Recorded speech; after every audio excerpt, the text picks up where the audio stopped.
Hello and welcome back to Help Me Believe, the show about Christian apologetics and theology. My name is Haden Clark, your host, and today is a special episode. We have another scientist on the show today. His name is Sy Garte, and before we get into the conversation, I wanted to tell you a little bit about Sy. Sy has a doctoral degree in biochemistry, and he has been a professor at New York University, Rutgers University, and the University of Pittsburgh School of Public Health. He is now retired, but that is where he served as a professor during his years of working as a professor. And Sy's website can be found at thebookofworks.com, and I'm just reading off his About Me page here. He's a fellow at the American Scientific Affiliation. He serves as vice president for the Washington, D.C. chapter. He's a member of the board of advisors at the John Templeton Foundation, and he's consulted and blogged for the BioLogos Foundation. And so that'll tell you a little bit about Sy before we get to the conversation. Also, I wanted to let you know that you can sign up at our Patreon page at patreon.com/helpmebelieve, or follow the link in the description below to get access to the 5 More Minutes with Sy Garte, the bonus segment there to watch the 5 More Minutes section, and become a supporter of the show. We sure appreciate it. Thanks for watching, guys, and enjoy the episode.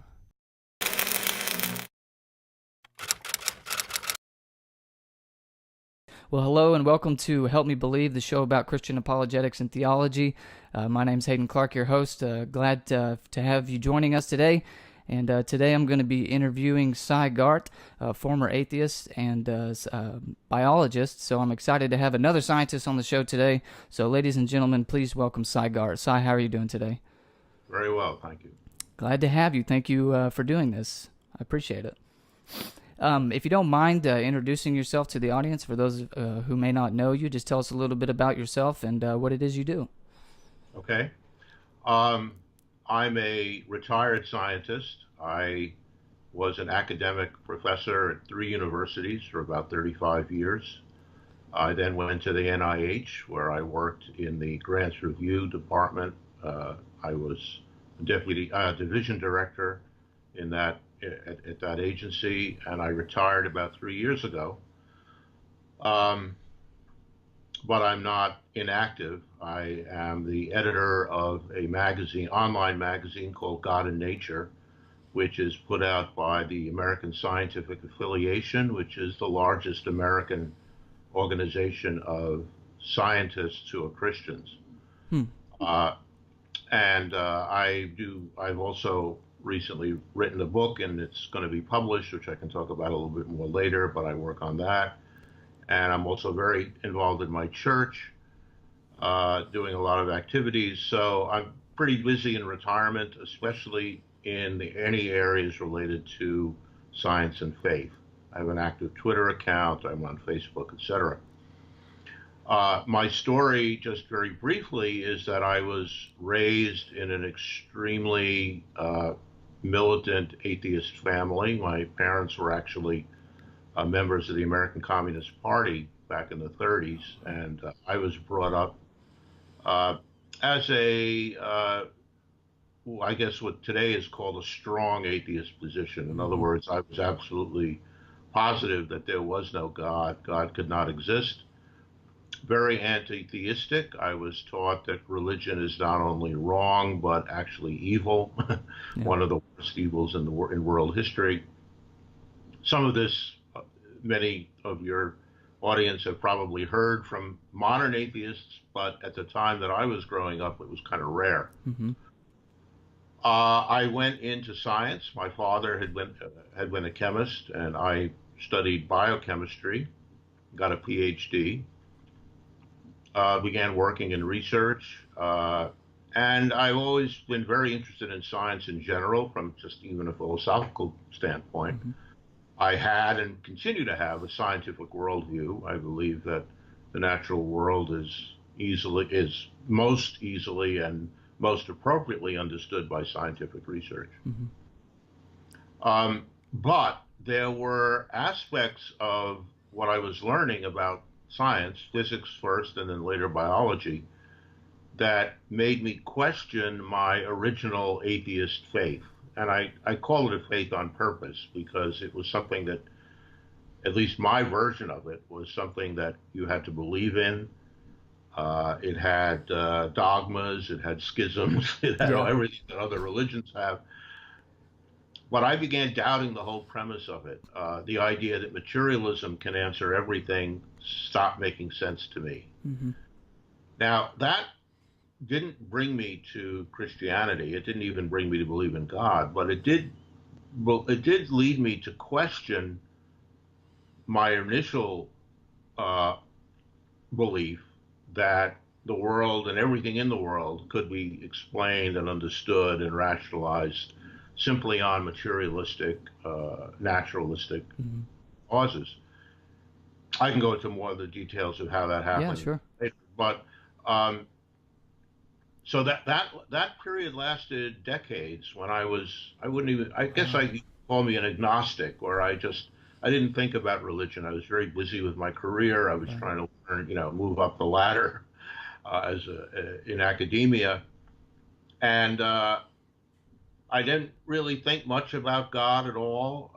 But at a certain point, I started to wonder about if I had given up, which I knew I had, my materialistic worldview, what worldview could I substitute it for? And I started looking into all kinds of things, spirituality in general, some of the things that you will see in New Age religion type stuff. I mean, I never went into the kooky things, but like pyramids and Yeah. all that nonsense. But I was interested in all kinds of stuff. I mean, I started reading the Kabbalah, uh, just for the mystical viewpoint. I started looking into Zen Buddhism. I was kind of a typical person of that period, Yeah. looking for some meaning, some spiritual meaning outside of my scientific career. Um, the way I became a Christian eventually, and it took quite a while, and it was about maybe 15, 20 years ago. I met people who were Christians, and I went to a Catholic church, actually. First time I'd ever been to a church. I was in my 40s, and I was terrified and quite, on guard. I expected the priest to start pointing directly at me and sinner, Yeah. what are you doing here? And I was amazed at what I actually found, which was sermons about love Hmm. and no judgment. I mean, I was lucky. I mean, I've heard other people, Right. especially people who were Christian and then left, talk about being abused from the pulpit.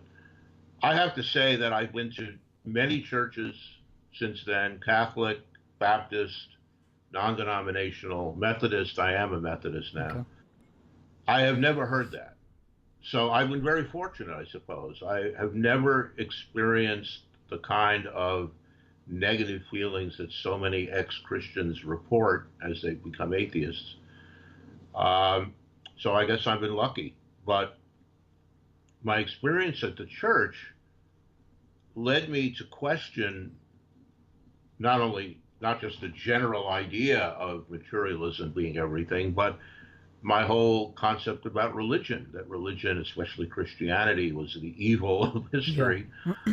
And I started reading. And one of the things I started reading was the Gospels Hmm.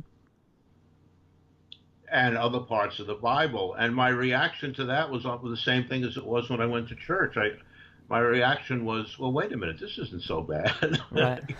This doesn't sound wrong. This doesn't sound fake. This sounds really real. I Yeah. mean, if the Bible were all made up, why would the writers of the Bible write things about themselves and their ancestors that were not very nice? Right. you know, why why is King David portrayed as the human being he was? Hmm. Probably not as some perfect hero as you Right. usually see in fiction. But what really impressed me were the Gospels. I When I read the Gospels and then the Book of Acts,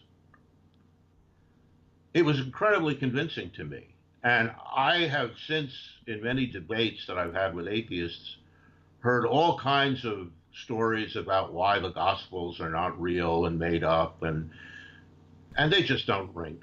They didn't ring true to me then, and they don't certainly don't ring true to me now. Those arguments are desperate arguments. Instead, what we have is a group of writings that describe something that to me, seemed like it really took place. Mm-hmm. And I remember seeing recently the movie by Lee Strobel, Oh, it's a good movie. Yeah. yeah, Case for Christ.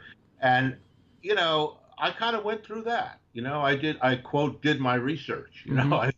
And starting with the Gospels and then books about them and then arguments against them, I wasn't convinced that the Gospels were wrong. In fact, I started thinking maybe this is all true, although I couldn't believe it. Yeah.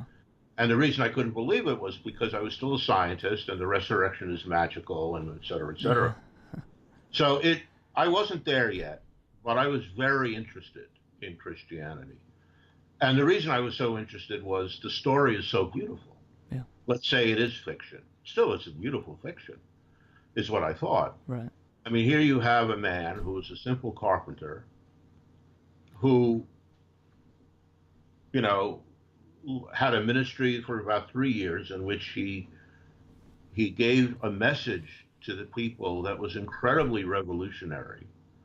I began wondering why the communists were anti-Christian. I mean, more revolutionary than Jesus Christ. Yeah. Love your neighbor and give everything you have to the poor. I mean, who told me? Nobody ever told me about that part. Right. And I thought it was a very beautiful story. And of course, the resurrection itself was incredibly powerful and moving. And the book of Acts is written like history. I mean, you just read it, it was not made up. Anyway, still, it was extremely hard for me to give myself to Christ because it just felt, went against my worldview. What changed all that was, and this I think is probably happens with many people. I've heard it said by others. I had several dreams. Interestingly enough, the first of these dreams happened when I was quite young and still an atheist. And it was a dream which I can't describe very well, but it was a dream of tremendous joy. And what I now know, it was a dream of the next world. I had no idea that was what it was when I had it. I just felt, I woke up with this feeling of joy that I couldn't explain. Mm-hmm. And I was able to call on whenever I needed it. I would remember the dream and I would feel joyful. I had no idea what it was about. But later on, when I was thinking about Christianity, I had two dreams that were clearly about Jesus, where Jesus came and taught me things. And that made a big impression on me, and I began wondering if perhaps there was some way that I could believe in Christ and still hold on to my scientific worldview, but I didn't know how to do that. Mm-hmm. But I was getting more and more interested, and finally, one day, I was driving a long distance, about 6-hour drive, and I was in a region of the country, quite rural, and I turned on the radio, and I got one of these preachers, one of the radio preachers. It was a Christian station, and I'd always turn those off whenever I heard them. Yeah, of course. But this time I decided, well, let me hear what he's saying, and I really wasn't listening to his words very much, but I was very struck by his delivery, mm-hmm. by the cadences of his speech. And he was a good preacher, and good preachers can really preach. Yeah. And I was very impressed with that. And after a few minutes, though, I turned it off because I really wasn't listening. But I started thinking to myself, I like to talk. I wonder if I could preach a sermon. Yeah. I never thought of this before. And while I was driving, I began preaching to myself a sermon. And the words that came into my mind, and I don't remember if I said them out loud or not, I don't know. But the words that came into my mind were nothing that I had ever thought about before. Right. And I preached the entire sermon. It was not very long. I've written it down. It's about a page or two. Yeah. And it was all about love, and that Jesus Christ loves me, even me, sinner that I have been for over 40 years. And when I was done preaching that to myself, I had to pull the car over, and I was in tears. Mm-hmm. And I knew that I was a Christian. Wow. That is some powerful stuff. Thank you for sharing that. So you would say actually that there wasn't really, or I don't know, I guess I'm asking, there wasn't really any one kind of apologetic argument or evidence that kind of pushed you into faith. It was more about your experience with the Gospels, and then you're also experience with the Gospels, and then my personal experience with these dreams, and in particular, what I believe strongly was a visit from the Holy Spirit. Right. Yeah, for sure. Those words are not my words. Right. Yeah. No. Yeah. Would you say then, or again, I'm just asking for your view on this. Would you say it takes something like that then, that's more likely to convince an atheist or convince a non-Christian? Or do these apologetic arguments that we make for the resurrection, for God, and these, or for the miraculous or the supernatural, or can those also lead to a conversion or anything? I don't know. I think that they help. Mm-hmm. I think apologetics can be helpful. I don't know enough about how other people get converted. Right. I have read that many people have had experiences somewhat similar to mine, Mm-hmm. but many of those people had a background in faith, either as children, and then they drifted away and came back.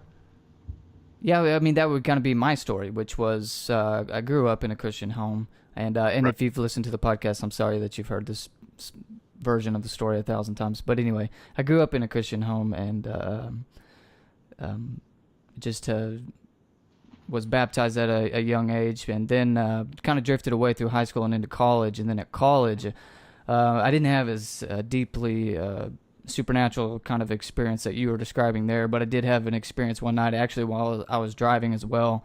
I just suddenly came under the conviction of my sin, is what it was. I didn't hear or see that. I didn't preach a sermon.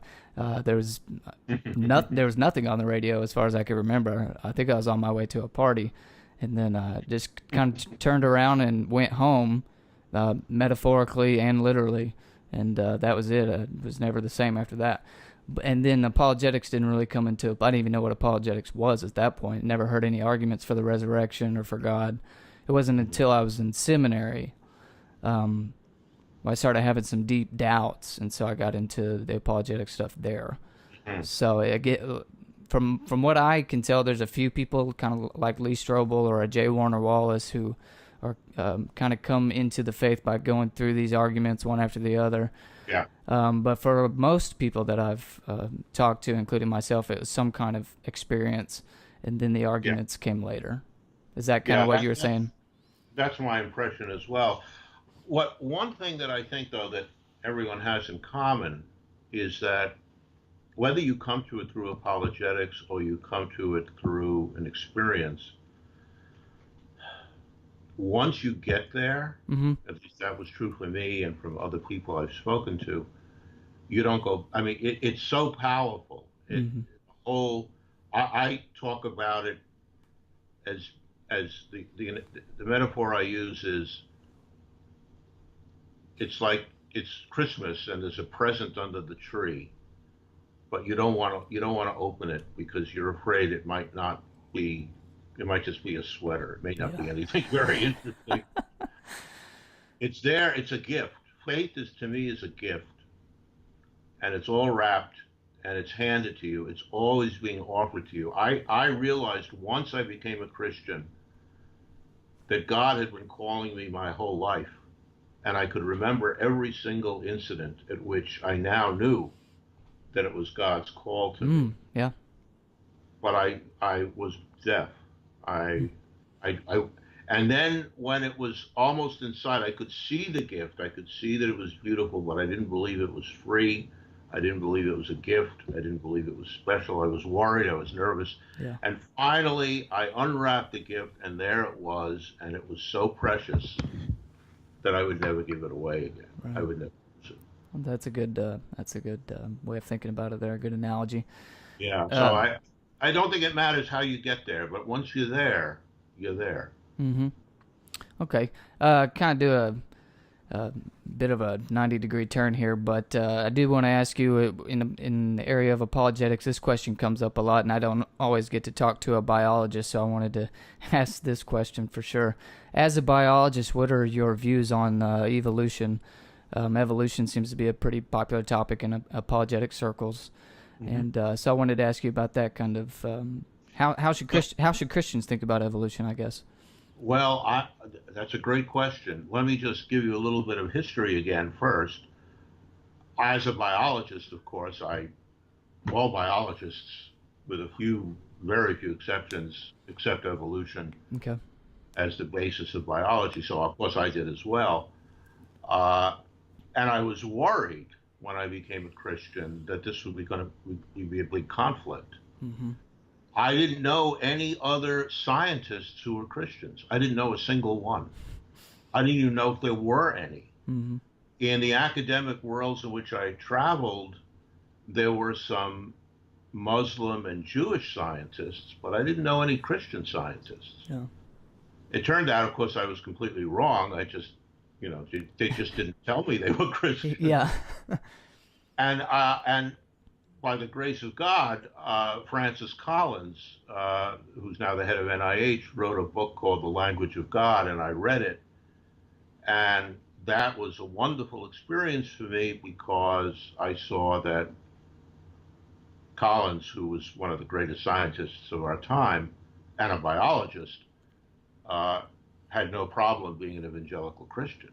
Yeah. And still holding to evolution. So, and then I discovered an organization called Biologos, which he founded and which is now still running very strong. I found the ASA with 3,000 members, maybe 4,000 members who are all Christians, science of various types. And I have many, many Christian friends, both in person and online, who are scientists. Mm-hmm. So now back to so that's the history, and that was what enabled me to come out as a Christian, because I knew I was not the only scientist who was a Christian in the world. Yeah, that kind of helps. But back to your question about evolution, how Christians should think about it, I think they should think about it the way I do. And that is, evolution is valid scientifically. And more than that, to me, evolution is one of those many scientific pointers to the existence of God. Because, now let's remember one very important thing. Evolution says nothing about the origin of life. Right. That's not part of Darwin's theory. The origin of life was a completely different scientific issue. When it comes to the origin of life, I believe in intelligent design. When it comes to everything after what we call the last universal common ancestor, Luca, that's some cell that, was in existence probably around 500 million years ago or so, the first cell that gave rise to everything else. Mm-hmm. From there forward, evolution is a miraculous process. I believe it is, in fact, divine in origin. And I have some actual evidence and data for that, but I can't get into it now. Okay. But when people say that evolution goes against Scripture, I'm not enough of a theologian to be able to counter that, but I do know some very famous and well-respected theologians who do counter that. Who argue that Genesis, I guess the most famous is John Walton, whose books on The Lost World of Genesis, The Lost World of Noah's Flood, several books that he's written on the Lost World. And he's an Old Testament scholar, and his interpretation of the meaning of Genesis 1 is not the same as, for example, that of most young Earth creationists. And the more I learn about this, the more I feel convinced. And what I learned not long ago is that the current view of young Earth creationism, that the Earth is 6,000 years old, and that Genesis is, literally the truth of what happened in a certain literal way, that this is a fairly recent idea in Christianity, and that it actually began, and you probably know a lot more about this than I do. Maybe, I don't know. That it actually began with the publication of some books and papers in the 19th century by people associated with the Seventh-day Adventists, Right. and then taken over by, I guess it was George Macready Price back then, and then the Genesis Flood book, which came out in the early 60s, which kind of put young Earth creationism back on the map. Mm-hmm. There had been parts of that philosophy, that theology, that had been around earlier, but it became coherent and took on some scientific mantle around then in the 60s. So you have people like, Billy Graham, and you go all the way back to Augustine and other church fathers who really thought that, thinking that the Genesis 1 is exactly what happened the way it happened, and then with extrapolations that are used about the fall. I can't get into theology, but that this is sort of an interpretation of Genesis. And one can interpret Genesis in many ways, and I think that's a good thing to do. It's not a car repair manual. It's not a cookbook. All of the Bible is an incredibly rich and multifaceted piece of literature that I believe was inspired by God, is therefore inerrant. But the fact that it's inerrant does not mean that we know how to read it. Right. And so what I think is, I'm a great believer in what's called the two books theology. Mm-hmm. God gave us scripture, the book of words, and he gave us the natural world, the book of works. Right. And we have to make, both of those are true, and we have to somehow reconcile the truth of scripture with the truth of science to say the same story. And when they don't, we're getting one or both wrong. Right. That makes sense. So to your point then, there are some intelligent designists, I don't know how to say that, but intelligent design scientists who aren't young creationists, right, who would say, no, the Earth is definitely, 4 billion years old or something like that, whatever the modern consensus is. And then they would also just highly doubt the natural selection of random mutations to be able to do what an evolutionist would claim that it can do. Yeah.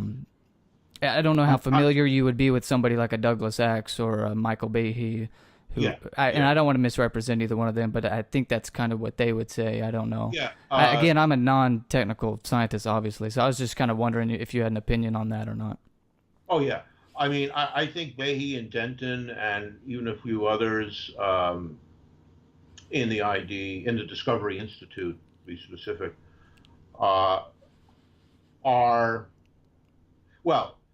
they accept microevolution, as does AIG and ICR. I mean, everybody seems to accept microevolution, which is, I think, great.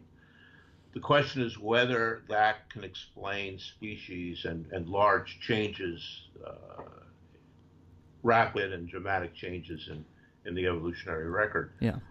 And that's somewhat technical. I think that, they have raised some good questions. Yeah. I communicate with, last summer, I had a very nice couple of lunches with one of the people from Discovery Institute, Ann Gage. we were at an ASA meeting where she spoke. We all, a lot of us spoke, and I think that some of their points need to be addressed, Mm-hmm. and some of them have been. Some of them are still waiting.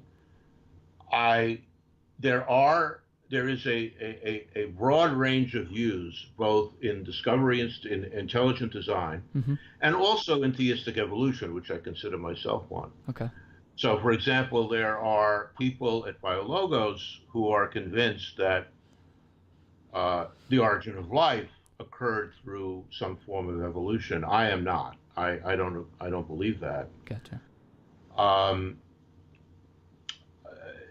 and then and then within evolutionary biology itself, nothing to do with any Christian point of view.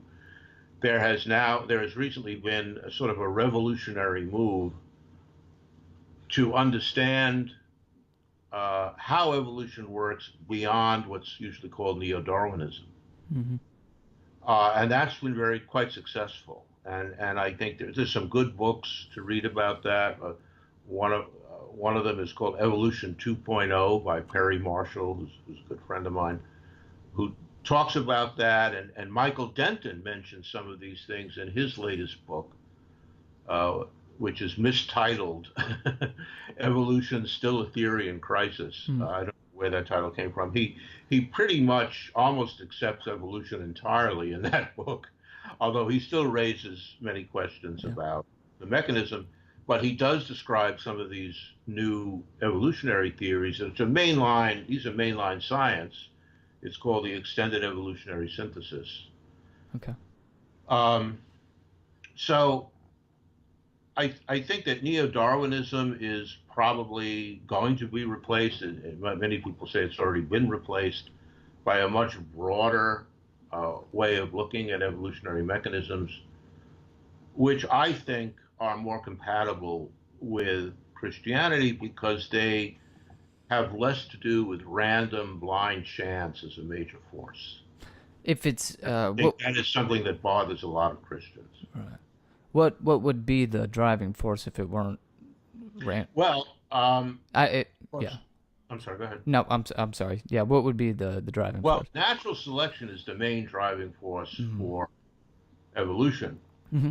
and natural selection is not blind or chance. It's intimately related with changes in the environment, Right. and changes that occur in natural creatures. Now, what natural selection works on are mechanisms of variation. So that, I mean, what Darwin started out with was the observation that we're all different. We and every other animal species. There's variations within populations, and we're not all identical clones. So then he reasoned that, well, if everybody's different, maybe some people are more fit, which means they're more likely to survive. Mm-hmm. And that depends on what the environment is doing. So from there, he reasoned to his theory. Mm-hmm. He didn't know anything about genes or genetics, but the natural selection idea is simply based on variation. Now, once genes were discovered, the idea was that all of these variations were due to mutations in genes, and that's neo-Darwinism. Okay. Well, that's probably not accurate. It's a Okay. very gene-centric view, and there are many biologists. Richard Dawkins is probably the leading proponent of a very strong gene centrism in all of biology. He wrote The Selfish Gene, which kind of proposes that. So the newer mechanisms are less gene centric. One of the proponents of this, I don't believe he's a Christian, or any of these proponents are, but his name is Dennis Noble. He's a physiologist in England, and his view is that it's not genes by themselves; it's interactions of genes with components in cells in the environment, and that whole concept has taken hold and is now becoming much more important in evolutionary biology. Okay. Aside from only any questions of of God. Okay. But you would think that that is more theistic friendly or something like that? Is that what you were I saying? think it's more theistic friendly because the genetic centrism part is very materialistic. Okay. In other words, what that kind of leads to is you are your genes. Right. It's all deterministic. You don't have much free will or control. It's all based on your genetic profile. And once we know your genes, we can predict you. And Mm, that's clearly untrue. The data is all against that. I gotcha. Uh, but they still veer in that direction. Yeah. If you take a view that life is a little more complicated than that, you sort of get away from that determinism. Is this move towards a more broader mechanism? Is the move happening because of a lot of questions that people from the ID side have raised, or where did this kind of come from? Uh, it's actually probably the answer is no, because I believe it started with holes in the standard neo-Darwinian theory, and one of the people who first raised those issues is the departed great departed scientist Stephen Jay Gould, Okay. who was an atheist, Hmm.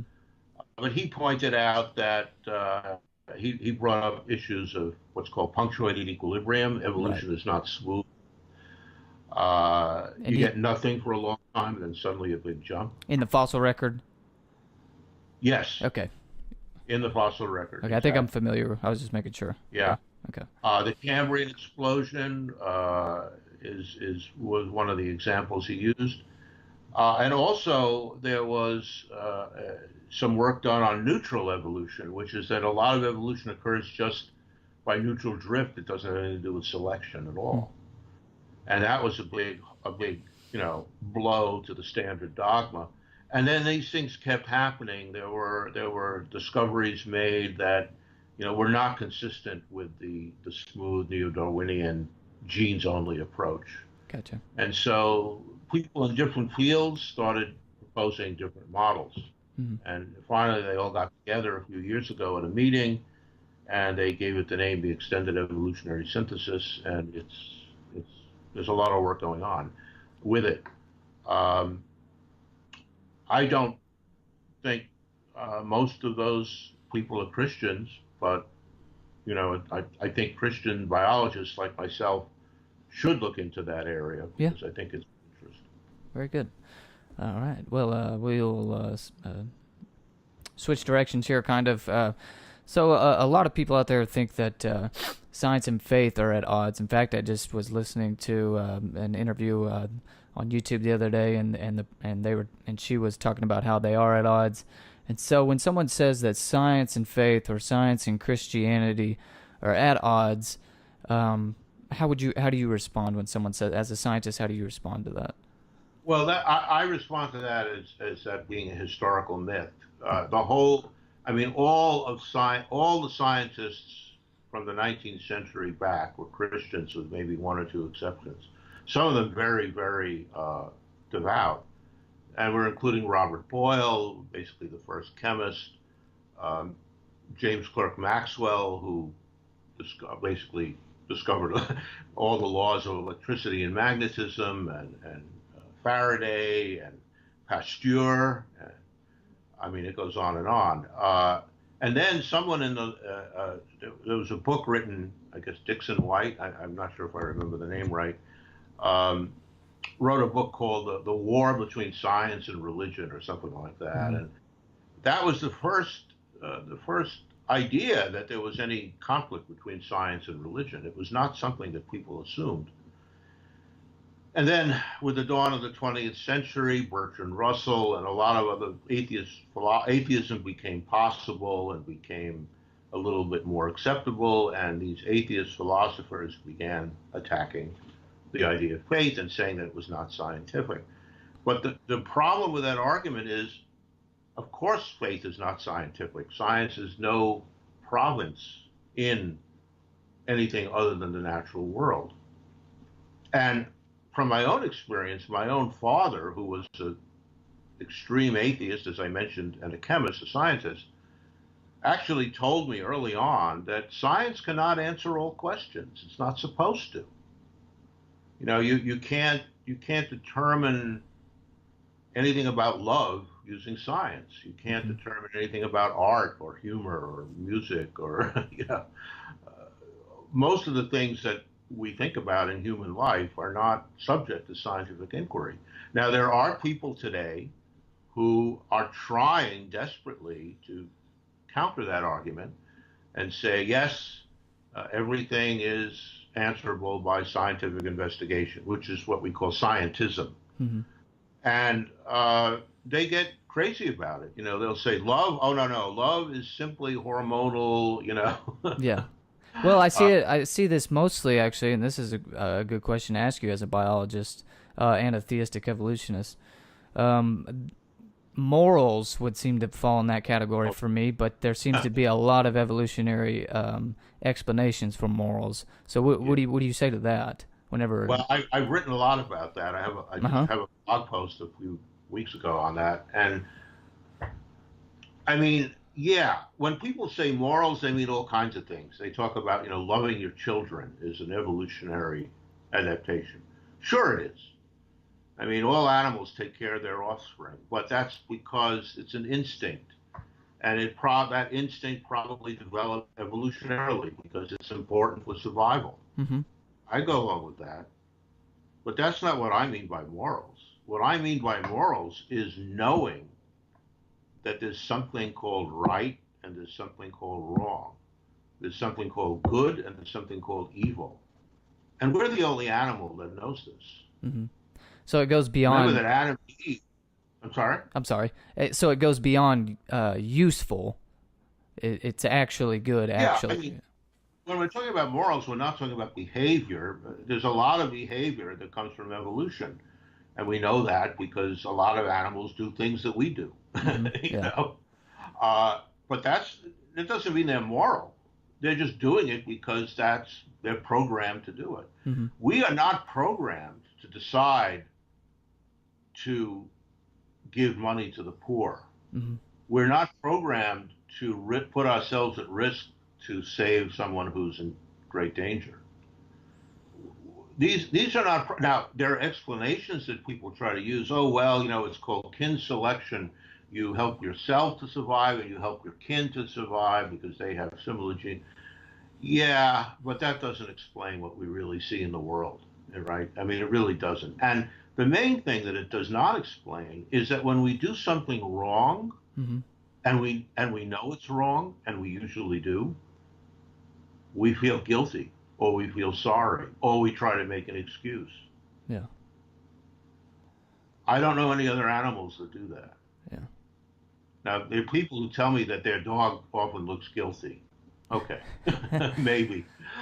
Uh, Dogs are kind of unusual anyway. But uh, what my point is that this understanding of the fact that there's something called good and evil, and it's not an accident that that's the story in Genesis. right, Adam and Eve ate from the tree of knowledge of good and evil, right? I mean, yeah, and then they saw they became ashamed, right, and that's when God knew they had. So that's it. That's the answer. That didn't come from evolution. There is no evolutionary advantage to knowing that you're wrong or that you're bad. yeah, right. Yeah. How does that help? I'm sorry. I said, yeah. I was just in Oh, agreeing. Yeah, sorry. Um, I, I, d- I don't know what an evolutionist would say to that. um, but yeah, that makes sense. One last question. so to me, the moral. Yeah, go ahead. Yeah, Sorry. go ahead. No, go ahead. No, I was just going to say that the moral law is not be nice to people. The moral law is to know that there's good and evil, and to know what is good and what is evil, and that can be different in different societies. That can Mm-hmm. be relative. But every society in the world has a moral code. Right. I don't know of any societies that have no moral codes. Exactly. And Yeah. moral codes is what makes us special. Mm. And that's part of the Imago Dei, and that comes from God. Mm-hmm. Exactly.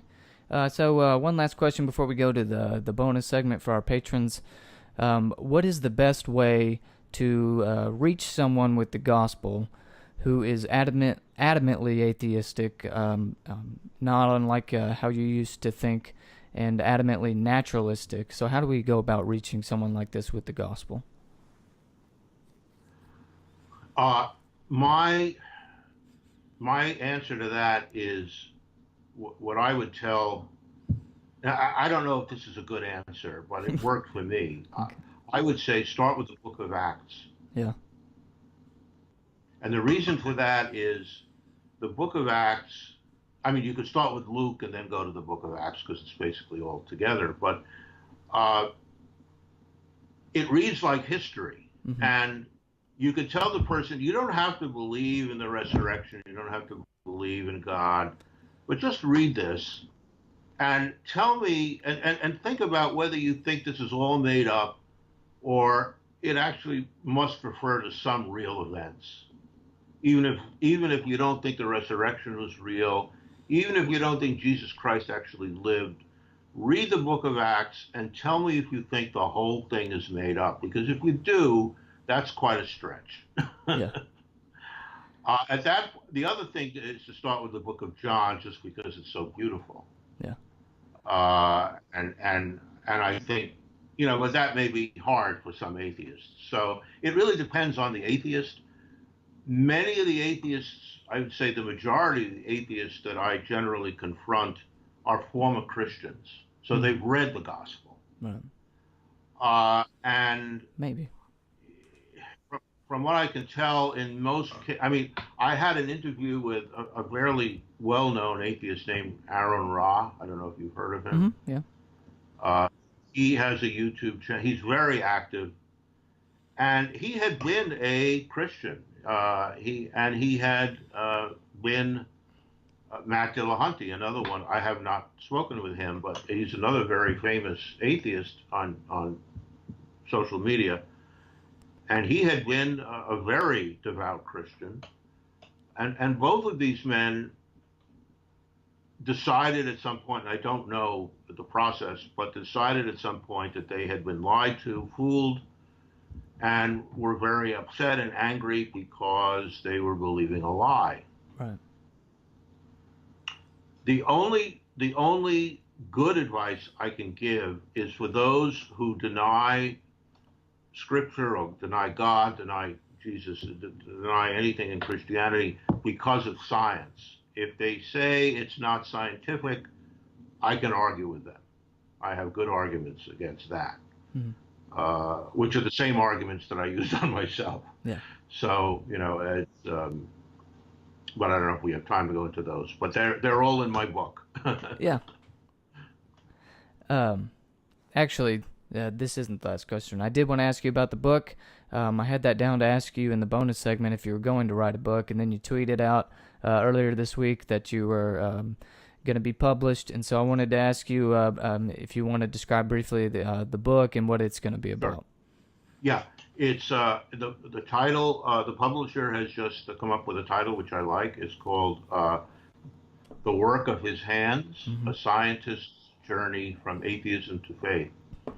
So it's a combination of my own story, my own journey, of how I came from a strong atheism to devout Christian faith, which is how I am now. Mm-hmm.